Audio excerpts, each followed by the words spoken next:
कधीच नाही चुकणार तुमचे फेवरेट टीव्ही शोज झी5 सोबत, तेही एकदम फ्री। पण तुमच्या मैत्रीत अशी कुठली गोष्ट आहे ज्याच्यामुळे इतकी वर्ष तुमची मैत्री टिकली? अंडरस्टँडिंग सर, हेल्पिंग नेचर आणि हेल्पिंग नेचर आहे। सगळ्या वर्किंग वुमन आहे आम्ही, त्यामुळे कधीही कुणाजवळही कुणाच्या म्हणजे घरी किंवा पर्सनल लाईफ मध्ये किंवा फील्ड वरती काही प्रॉब्लेम आला, एक कॉलला आम्ही सगळ्या हजर असतो। बरं, प्रत्येक ग्रुप मध्ये ना एक कोणतरी डॉन असतो। शैलजा पाटील लेडी डॉन आहे ती। लेडी डॉन म्हणजे काय? एखादी काय प्रसंग सांगाल? ऍक्च्युली काय झालं, आम्ही एका एक्सटेशनला जात होतो दोघी वर्किंगला, आणि दोघी मॅरिड आहे पण वाटत नाही, कारण ते पॅक वगैरे असतं ना, सगळं वरती घातलेलं वगैरे असतं, आणि तसं दोन मुलं एक मुलगा बघत होता दोघींच्याकडे आमच्या, आणि आम्हाला कळत नव्हतं की ऍक्च्युली हा हिच्याकडे बघतोय का माझ्याकडे बघतोय, म्हणून मारलं त्याला नाही। आणि मग आम्ही दोघी, एक जण पुढे बसली एक जण मागे बसली बसमध्ये, आणि मग तो मुलगा मागं होता माझ्या साईडला। मग त्याला म्हटलं, बाबा रे लग्न झाले, लाईन का देऊ नको वगैरे, लाईन देऊ नको म्हणजे बघू नको तू, म्हणजे बघणं म्हणजे लाईन देणं नाही, हे नवीनच सलाईन आहे। सलाईन मधलं लाईन टाकली औषधातलं मग ते कळालं नंतर, मग त्याच्यानंतर त्याला सांगितलं तरी समजावून ऐकला नाही तो, मग त्याच्यानंतर बस स्टँडवर मारले त्याला। काय रे बाबा बघतोस, किती वेळ बघतोस तू, किती वेळ बघतोस, काय कामं वगैरे आहेत का नाही तुला, म्हणून सांगून एकदा आधी सांगितलं असतं तर काळा गॉगल लावून एपिसोड केला। त्यांच्याकडे बघणं म्हणजे गुन्हा झालाय, हो की नाही? आता कसं सेन्स असतो ना लेडीजना, एक्स्ट्रा पॉवर असते। सगळ्यात महत्वाची गोष्ट, हा फार महत्वाचा मुद्दा आहे, आणि ती तुमच्याकडे एक अशी अलौकिक अशी शक्ती आहे, हो की नाही? तुम्हाला कळतं ना लगेच, हो ना, पुढचा कसा बघतोय, कुठला इंटेन्शननी बघतो। पण मग मला सांगा, पुरुषांकडे पण अशी काही शक्ती असते का? नाही, पुरुषाला ह्या बाबतीत थोडं कमी ठेवलं। म्हणजे कसं, आता तुमचे मिस्टर जेव्हा घरी येतात तेव्हा घरी येताना साधारणतः घरातल्या वातावरणाचा अंदाज त्यांना आधीच, ती पण शक्तीच आहे ना त्यांच्याकडे, का ती तुमच्याकडनं तुम्ही अशी थ्रो करता? कारण त्यांना माहिती असतं सर की आपलं काहीतरी चुकलं म्हणजे घरी जाऊन ओरडा खाणार आहे, त्यामुळे ते ऑलरेडी प्रिपेअर होऊन म्हणजे सगळ्यात कष्टी दुःखी जर जीव असेल तर तो नवऱ्यांचा। सर मला एक सांगा, घर कोणाचं? दोघांचं। तरी सुद्धा तो माणूस जीव मुठीत घेऊन घरात काय कारण तुमच्या बाबतीत विचार पटलं मला। जनरली कसं असतं, 25 ते 30 जरा धाकच असतो 5 दिवसात शेवटच्या, म्हणजे आमचं पण प्रेशर जास्त असतं, क्लोजिंग असतं, आमचे टार्गेट होतात। तो तुमचा व्यवसायाचा भाग झाला ना, मग त्याचा इफेक्ट घरात काय? तुम्ही गोळ्या देताना काय सांगता? पहिलं वाक्य, या गोळीचे साईड इफेक्ट्स नाहीये।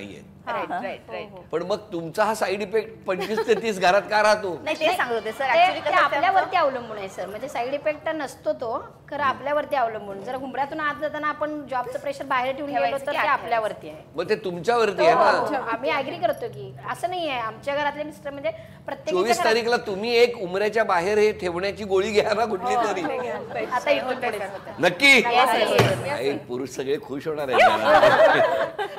आज क्षमा मागायची असेल तर तुम्ही कोणाची मागा? आईला सॉरी म्हणेन, परत मिस्टरांना पण, कारण ते मला सपोर्ट दिले म्हणून मी आजपर्यंत इथं आहे। याच्या व्यतिरिक्त माझ्या दोन्ही मुलांना सुद्धा सॉरी म्हणेन, कारण घरी असणारी आई आणि जॉबवर असणारी आई हे वेगळं असतं ना। तुम्ही? माझ्या मुलीची आणि हसबंडची सर। का हसबंडची का? आहे ना सर थोडं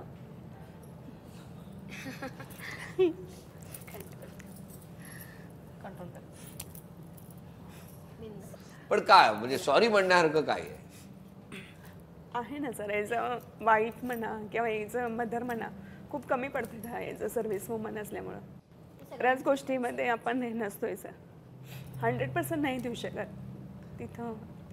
त्यांच्या अपेक्षा कधी कधी जर पूर्ण होत नसतील तर त्यासाठी या माऊली क्षमा मागणार। बघितलं किती इमोशनल झाल्या पटकन। सगळं बालपण, आजपर्यंत सगळं केलेली धावपळ आणि करिअरच्या मागे धावता धावता काही क्षण असं स्वतःला उगाच गिल्ट वाटत असतं की अरे अरे मी वेळ दिला नाही का? बरं, आज उखाणा घ्यायचा असेल तर कुठला घेणार? कमळांच्या फुलांचा हार लक्ष्मीच्या गळ्यात, दीपक पाटलांचे नाव घेते पैठणीच्या खेळात। सोन्याचं ताट त्याला चांदीच्या फुलवाती, चिराग माझे पती व मी त्यांची सौभाग्यवती। अरे वा। अमृताची गोळी आजच्या दिवसाला आली, शरदरावांचं नाव घेऊन सांगते, आदेश भाऊजी या कार्यक्रमासाठी खूप तयारी केली।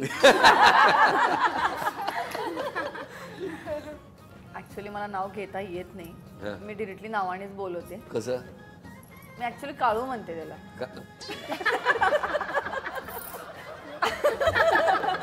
आता पटला असेल लेडी डॉटचा.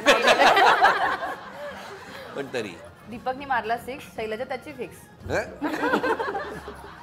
देवाच्या साक्षीने हिरवा चुडा मी भरला, राजूचा प्रीतीचा संसार मी थाटला. ऍक्च्युली सर मला शॉपिंगचा भन्नाट वेळ आहे, त्यामुळे उखाणाही असा मजेदारच घेते मी. घ्या बिंदास. सप्तपदीच्या या वाटेवर साथ देईन तुला, सप्तपदीच्या या वाटेवर साथ देईन तुला. प्रकाश, तुला एक शर्ट घेताना 4 साड्या आणि 3 ड्रेस येईन मला. बस तेवढे.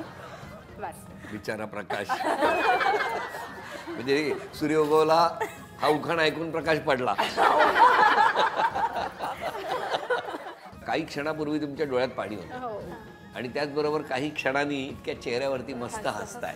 तुम्ही अशाच हसत राहा, आनंदात राहा, हे आमचं मनापासून सांगणं आहे. कारण शेवटी घराघरातल्या माऊलीचा सन्मान करणारा हा कार्यक्रम 20व्या वर्षात पदार्पण करून 20व्या वर्षाचा प्रवास सुरू करत असताना आपला हा प्रवास सुरू तर आहेच, पण या माऊलींचा प्रवास सुद्धा तसाच सुरू आहे. कारण यांनी त्यांच्या बॅगेतून काढलेली एक गोळी डॉक्टरांनी कुठल्या तरी रुग्णाला दिल्यानंतर त्यातून त्याला पडणारा आराम आणि त्यामुळे घराला मिळणारा आनंद, ही एवढी मोठी लिंक आनंदाची आहे. तेव्हा ऊन पावसाच्या खेळामध्ये सातत्याने धावणाऱ्या या माऊलींना मनापासून शुभेच्छा देत असताना मला तुम्हाला विचारायचं आहे, या सगळ्या प्रवासामध्ये इतक्या छान आनंदाच्या वातावरणात 6 जणी मिळून कधी पिकनिक खूप वेळा होते? खूप वेळा होते. म्हणजे हेही करता? हेही करतो. आता आम्ही ट्रिपला गेलेलो दंडोबाला. तेव्हा एक मजेदार किस्सा आहे. बोला. हा. प्रत्येक जणी 2 व्हीलरवरती दोघी बसून गेलो. नेहमी लेट येणारी तृप्ती, नेहमी लेट कुठलाही कार्यक्रम असो. आणि त्या दिवशी काय झालं, ही पुढच्या गाडीवर बसली असेल, मागच्या गाडीवर असेल, असं म्हणत आम्ही दोघी बसलो, निघालो तिथून. आणि आम्हाला काय वाटलं, आता एकटी जिच्या गाडीवर होती, वनिता एकटी होती, तिला काय वाटलं आता असू दे म्हणून स्लोप होता, 3 जण बसले असतील म्हणून ती एकटीच बसली गाडीवर. तिला वाटलं की असू दे आता 3 गेल्या असतील, मला लेट होते म्हणून. तर ही लेट मागे असं करत निम्म्या रस्त्यात आलो. जिथं टपरीवरती चहा प्यायला थांबलो, बघतोय तर तृप्ती कुठे आहे.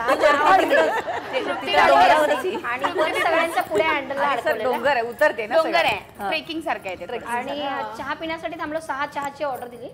त्या सगळ्यांच्या गाडीवरती पर्स, हिची पर्स पण आमच्या सोबतच, फक्त मोबाईल हातात होता, करतो रेंज प्रॉब्लेम, नॉट रिचेबल, तिथं म्हणजे डोंगर असल्यामुळे. मग आम्ही म्हटलं की आता काय करायचं, तिथं तरी वाहनं वगैरे नाही आहेत. तर मग आणि परत ठरवलं की मागे जायचं. 2-3 जाऊन घेऊन आलो. बघतोय तर काय हिच्या डोळ्यात गंगा जमुना सगळ्या. आम्हाला पण टेन्शन आलं होतं. आम्हाला बरं वाटतंय, कारण ऑलरेडी म्हणजे ही खूप शांत आहे. काय झालं, तुम्हाला नेलं नाही? ती रिटर्न यायला विसरली. आम्ही घेऊन फोटो कोण काढणार सेल्फी. झी5 ॲप डाउनलोड करा आणि पहा सर्व एपिसोड्स एकदम फ्री.